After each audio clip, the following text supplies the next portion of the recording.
English Idioms for Personality and Character from EspressoEnglish.net. Number 1. Armchair critic. Someone who makes comments or criticisms about a situation in which they aren't taking any action to help solve the problem. Imagine a person sitting in a big, comfortable armchair and making criticisms without getting up and taking action. Number 2. Busybody.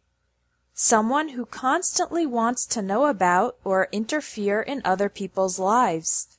For example, my aunt is such a busybody. She's always asking nosy questions about my love life. Number 3. Cheapskate. Someone who hates to spend money, even when spending money is needed.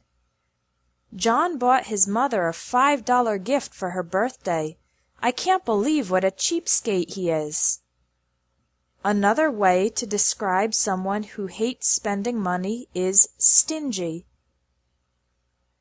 Number 4. Couch potato.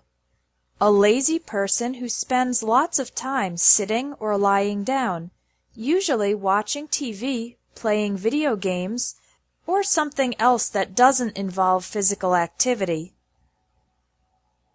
Stop being a couch potato. Turn off the TV and go get some exercise. Number 5. Down to earth. Someone who is practical, sensible, and realistic. I like working with Janet because she's so down to earth. Her plans and expectations are very reasonable. Being down to earth is the opposite of being a dreamer, visionary, or having your head in the clouds. Number 6. Behind the times, or fuddy-duddy. Someone who is old-fashioned and has not adopted modern customs. My dad doesn't have an email address. He's a little behind the times. Fuddy-duddy is a more negative word.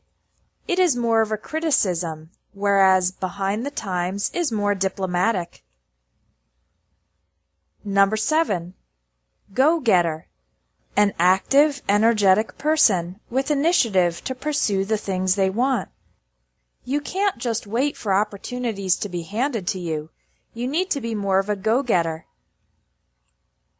Number 8. Goody-goody, or goody-two-shoes. Someone who always acts good, sweet, or nice and follows the rules perfectly. Mary was a goody-two-shoes in high school, but when she went to college she turned into a real rebel. The words goody-goody and goody-two-shoes are not compliments. They have the connotation of a person who always acts good and is a little bit arrogant about it, showing off their perfect behavior. An idiom for describing someone as good without this connotation of arrogance is a good egg. Number 9. Know-it-all, smart aleck, or wise guy. Someone who thinks they know everything and that their opinions or ideas are the best. I tried to give advice, but my know-it-all coworker wouldn't even listen. The idioms smart aleck and wise guy are similar, but imply that the person demonstrates their cleverness in an arrogant or sarcastic way. Number 10. A man of his word, a woman of her word, is a person you can trust because they tell the truth and keep their promises. If Gary said he'll be there at 6 o'clock, you can count on it. He's a man of his word. Number 11. Mover and shaker. An active person who helps their company, organization, or group make progress. Martha is the mover and shaker in the department. She's always got ideas to help move things forward. Number 12. A person who is set in his or her ways is stubborn and committed to their current way of doing things. I showed my boss the benefits of this new strategy, but he's set in his ways and doesn't want to change. Number 13. Slime ball. a disgusting, horrible person who deserves to be hated. Harry dumped Kate and immediately started trying to hook up with her 16-year-old sister. What a slime ball!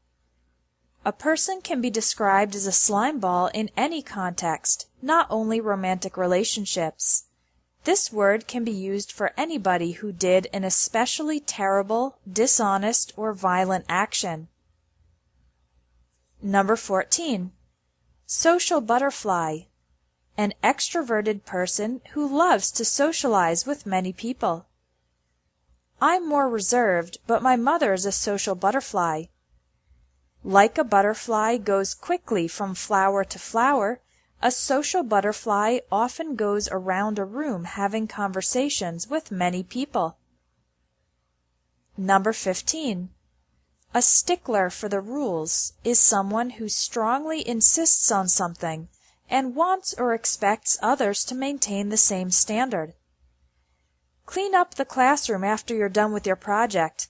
The teacher's a stickler for neatness.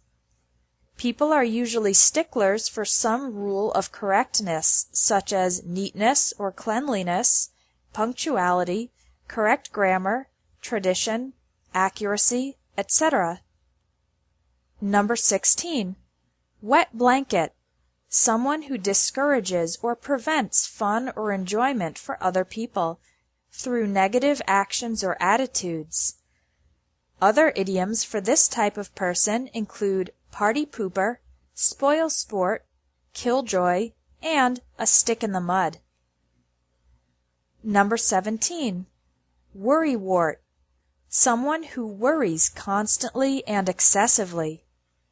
My mother's such a worrywart that if I don't call her every day, she starts imagining I've been killed in a horrible accident. To learn 260 common English idioms used in everyday spoken English, get the English Idioms ebook. You can download a free sample chapter in the link under this video. Thanks for watching English Tips from Espresso English. If you liked this video, please share it.